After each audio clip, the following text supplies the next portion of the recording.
To, kar si rekla, da so te znanstveniki merili, kaj točno so merili, pa kaj so ugotovili. Pa se ti je zdelo to smiselno, kar delajo? Ok, tle bi dve stvari omenila. Ne? Prva je ena raziskava, ki so jo delali na enem od mojih učiteljev, Mingyur Rinpocheju, ne vem, če si zdaj slišal za njega. Sem, ja. To je bilo že kar 20 let nazaj ali pa še več. Koliko je on star? Kaj zgleda zelo... 75-letnik, zdaj kaj je to, 47. Ja, ni tok za učitla, no, ni tok star. Ne.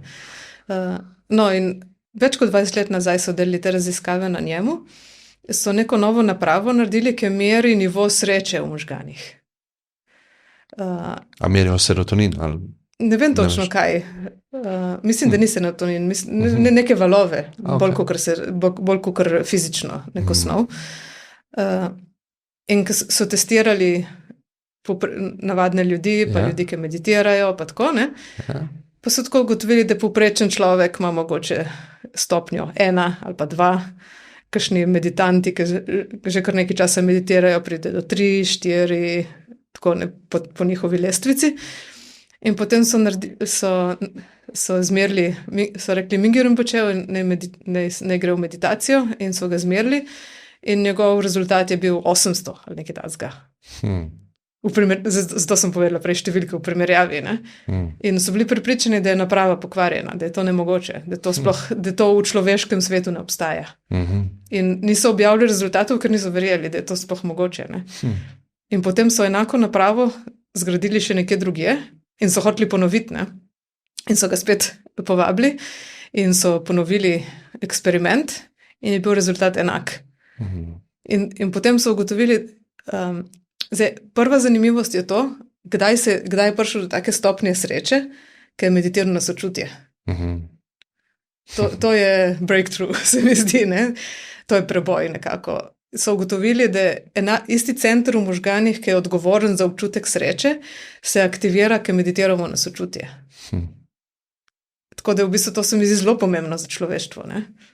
Da v bistvu občutek sreče ni, ko naredimo nekaj dobrega za sebe, ampak ki naredimo nekaj dobrega za druge, za vse, ki je dobro za vse, ne? Tako da to je prva, ne? To se mi zdi zelo pomembno, ne? Sej po eni strani, ne, tako čisto filozofsko, če gledava vse ostala navodila za dobro življenje, ki so obstajala v zgodovini človeštva, imajo v začetku ali pa v svojemu temelju to, da delaš dobre stvari. Ali pa to zlato pravilo. Tudi plemena, ki so bila čisto ločena od naše civilizacije, zahodne ali pa krščanstva ali pa česarkoli, so prišla do tega sama. Ja. Tako da zdaj, če sem čisto materialen ali pa fizičen, verjetno imamo res nekaj v DNK-ju, da je to pravilo zapisano. Da če hočeš biti srečen ali vam je dobro življenje, moraš delati dobro za druge. In to nam govorijo z vseh strani, ampak še vedno ne verjamemo temu. Ker ego se boji. Navada je železna strajt. Ampak boji se je ego, kaj pa če to ni res, pa bom jaz prikrajšan za nekaj. Ego nas naredi majhne, ne? Bolj ko se ga oklepamo, bolj ko se nam zdi realen, bolj smo ločeni od vsega ostalega, ne? In manj, ko imamo tega oklepanja ega, bolj vidimo, da je vse ostalo tudi nekako del nas, ne? In potem je lažje imeti sočutje, ne? Če nimamo občutka, da s sočutjem nekako škodimo samo v sebi, ne? Se mi zdi, da to je ful pomembno, ne? Lahko za te znanstvenike nadaljujeva? Mislim, da... Druga raziskava je bila pa ta, ker sem bila jaz del nje. So pa raziskovali, kako lahko meditacija pomaga ljudem s kronično bolečino. In jaz sem bila nekako, te teste so že delali na mojstrih z visokim spoznanjem, kakor Mingyur Rinpocheju, in še neki drugih mojstrih, in pol so delali na normalnih ljudeh, ne? Na ljudeh, ki ne meditirajo, recimo, in pol so hoteli imeti še neko skupino nekje vmes, ne? Tle so pol mene najdli, ne? V bistvu nekdo, ki se ukvarja z meditacijo, pa ki ni, ne vem, ki je navaden zemljan, za reč, ne? In In v bistvu so raziskovali, recimo en test je bil to, da so ti zalepili eno ploščico, ki se segreva na roko, do take temperature, da ti povzroči bolečino. Ne? In potem test je nekako izgledal tako, da so te dali v MRI, ko se reče magnetno resonanco. In izgledalo je pa tako, da najprej si slišal zvok, čez 10 sekund se je ploščica segrela, je bila vroča 10 sekund, potem je nehala bolečina in še 10 sekund kasneje je bil zvok, ki je označil konc eksperimenta nekako. Ne?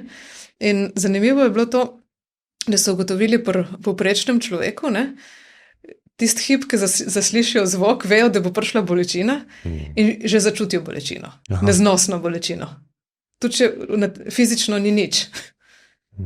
Potem bolečina pride, jo čutijo enako, kot prej, ki ni bilo, in potem, ko se bolečina konča, jo čutijo, dokler ni zvoka, da je konc. Sprav trpijo večino časa v umu, ne v realnosti. To je bil point eksperimenta, ne? V bistvu vidijo, kaj vse mi nadgradimo nad bolečino. Ne? Kaj vse mi dodamo, pa strah, pa v bistvu koliko nam to poveča. Samo čist fizično izkušnjo bolečine nam lahko poveča, kaj počnemo v svojem umu. Ne? In pol recimo na ljudeh, ki so meditirali, ne? Ki so delali ta eksperiment, recimo, ki je bil prvi zvok, so v možganih ni zgodilo nič. Nobene reakcije. Potem, ko se je pojavila bolečina, so rekli, da je mogoče celo bolj skočila v bistvu ta reakcija, ne? Ta zaznava je bila višja, kot pri tistem človeku, je bila bolj ostra, pa krajša nekako. Ne? In potem, ko je bilo konc bolečine do ta zadnjega zvoka, ni bilo spet nobene reakcije. Ne? In še bolj zanimivo je bilo pa pri tistih, ki meditirajo, ne? Tista zaznava, ki je prišla, niso mogli reči, da je to boleče ali ne. Ko si ti v meditaciji nekako, ne? Je pač samo občutek. Ne? In včasih tudi nisi vedel, je prijeten ali neprijeten nekako. Ne? Sprav, nisi trpel. Si čutil, kar si čutil, nisi pač pa trpel. Ja, čisti občutek je bil, ne? Neka čista zaznava. Ne? Nisi dodajal vsega zraven. Ne? In point teh raziskav je res za ljudi, ki ne morajo jemati skozi zdravil proti bolečinam. Ne? Kaj lahko naredijo s svojim umom nekako. Ne? In se je bilo še dosti drugih eksperimentov, no, ta je tak najbolj tipičen, recimo, ne. Ja, se s to bolečino je zanimiv, ne, ker lahko si ljudje sami itak probaš kakšne stvari, lahko tudi miselno probaš, ne. Ne vem, recimo, jaz hodim v fitness, ne, in takrat, ko je težko, me boli, ne, to je v bistvu bolečina. Pa pol naslednji dan mene mišice bolijo. Ampak je taka prijetna bolečina, zato ker vem, da je pozitivno obarvana. Jaz sem nekaj dobrega naredil za sebe, recimo, ne, tako verjamem, in v tem uživam, v tej bolečini. Ne. Zdaj pa, če bi samo mi zamenjali to, pa bi rekel, Klemen, ali pa pokliče me zdravnik, imaš neko redko avtoimuno bolezen v mišicah, a ne, in jaz bi te iste občutke imel. Jaz bi neznosno trpel, ne?